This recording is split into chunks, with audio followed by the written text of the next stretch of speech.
আসসালামু আলাইকুম। আজকে মির্জা ফখরুল ইসলাম আলমগীর তার বক্তব্যের আরেকটি অংশে কঠিন সমালোচনা করেছেন সরকারকে। বলেছেন, কয়েকজন ব্যক্তিকে বিদেশ থেকে ভাড়া করে এনে দেশ চালানো যায় না।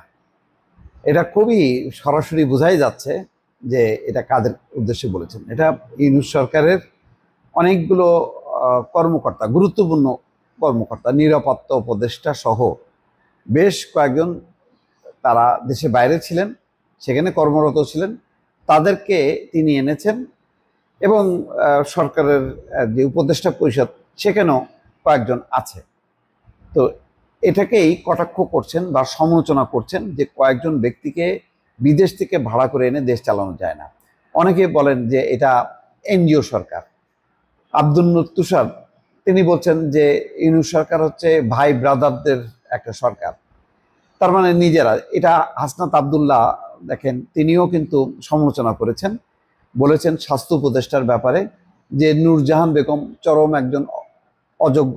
ডক্টর ইউনূসের স্বজনপ্রীতির উদাহরণ হচ্ছে স্বাস্থ্য উপদেষ্টা নূরজাহান বেগম।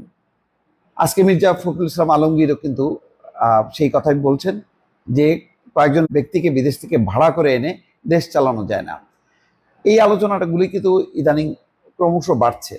এই কারণে নানা খাতে বা নানা দিকে যখন কি সরকারের ব্যর্থতা ফুটে উঠছে, তখন কিন্তু সমালোচনা মাত্রা বাড়ছে এবং বিভিন্ন জন বলছে যে কেন, কি কারণে। অনেকে বলছেন যে তাদের তো আসলে দেশের প্রতি কোনো মায়া নেই, তারা আজকে এসছেন একটা বিশেষ উদ্দেশ্যে, তারপরে তারা চলে যাবেন, ফলে তারা দেশের সাথে সেভাবে সম্পৃক্ত না। আর যারা এনজিও, তাদের হলো এনজিও চালানোর অভিজ্ঞতা আর দেশ চালানোর অভিজ্ঞতা এক না। বিদেশ থেকে কয়েকজন বিশেষজ্ঞকে আনা হয়েছে, তারা দেশ সম্পর্কে জানেন না। সেসব কারণেই এই কথাগুলো বলছেন। বিশেষ করে খেয়াল করবেন যে ডক্টর মোহাম্মদ ইউনূস সম্প্রতি ঘন ঘন একটা বৈঠক করেছে। প্রথমে 3টা দলের সঙ্গে, যেখানে বিএনপি, জামাত এবং এনসিপি ছিল। তারপরে প্রায় 13টি রাজনৈতিক দল এবং জোটের সাথে বৈঠক করেছেন। আজকে আরও 14টি রাজনৈতিক দল আর জোটের সঙ্গে তিনি কথা বলছেন। এই যে ধারাবাহিকভাবে কথা বলাটা, এই কথা বলাটা কেন? মির্জা ফখরুল ইসলাম আলমগীর সহ কয়েকজন বলেছেন, যখন নাকি ডক্টর মোহাম্মদ ইউনূস বিপদে পড়েন তখন তিনি তাদেরকে ডাকেন এবং তারা সাড়া দেন। মির্জা ফখরুল ইসলাম আলমগীর বলেছেন যে এটা আমরা নৈতিক দায়িত্ব যে অন্তর্বর্তী সরকারকে আমরা সহযোগিতা করব, এটা আমাদের কমিটমেন্ট। যদিও সেই সরকারের প্রশাসন, সুশাসন, তাদের কর্মকাণ্ড, তাদের নানা বক্তব্যের সঙ্গে একমত না, সমালোচনা করেন, কিন্তু তারপরে তারা সহযোগিতা করে যাবেন। যাক, এখন যেই রিপোর্টটা এসছে যে জাতীয় ঐক্যমত্য কমিশন রাজনৈতিক দলগুলোর সঙ্গে বৈঠক করে রাষ্ট্রের মৌলিক সংস্কার করে দেবে, এমনটা ভাবার সুযোগ নেই বলে মন্তব্য করেছেন বিএনপির মহাসচিব মির্জা ফখরুল ইসলাম আলমগীর। তার মতে কয়েকজন ব্যক্তিকে বিদেশ থেকে ভাড়া করে এনে দেশ চালানো যায় না। সম্ভবত অধ্যাপক আলী রিয়াজ, যিনি আমেরিকায় অবস্থান করছিলেন দীর্ঘদিন থেকে, তিনি সেখানে বিশ্ববিদ্যালয়ে অধ্যাপনা করছেন, তিনি সেখানকার নাগরিক কিনা আমার কাছে কোনো তথ্য নেই। কেউ কেউ বলেন তিনি সেখানকার নাগরিক। তার এই কমিশনে আরও কেউ কেউ আছেন যারা বিদেশেই ছিলেন, তাদের সেই দেশে নাগরিকত্ব আছে। তো তাদেরকে হয়তো লক্ষ্য করে তিনি বলছেন যে অনেকেই মনে করছেন কয়েকজন লোক সংস্কার যারা করেছেন, তারা কতগুলো বৈঠক করে সংস্কার করে জনগণকে এগিয়ে দিলেন আর সংস্কার হয়ে গেল। এভাবে সংস্কার হয় না। সংস্কার হতে হবে একটি প্রক্রিয়ার মধ্য দিয়ে। সংস্কার একটা চলমান প্রক্রিয়া, এটা সত্য।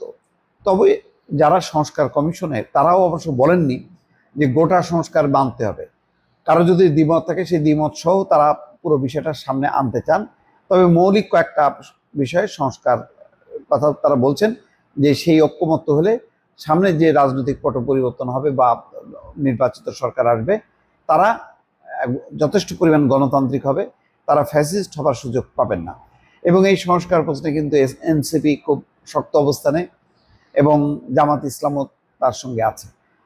কিন্তু যারা সংস্কার মানে উদ্যোক্তা বা আয়োজক, তাদের ব্যাপারে কিন্তু প্রধান বিরোধী দল বা মাফ করবেন প্রধান রাজনৈতিক দল বিএনপি বা আরও অনেকেরই, সুশীল সমাজের অনেকেরই কিন্তু দৃষ্টিভঙ্গি একটা, তাদের একটা রক্ষণশীল বা নেতিবাচক দৃষ্টিভঙ্গি আছে, যে তারা আসলে বাস্তবতা না বুঝে তারা এমন কিছু কথা বলছেন, সেটা বাংলাদেশের রাজনীতি বা কাঠামোর সাথে সামঞ্জস্যপূর্ণ না। দর্শক, ভালো থাকবেন। আল্লাহ হাফেজ।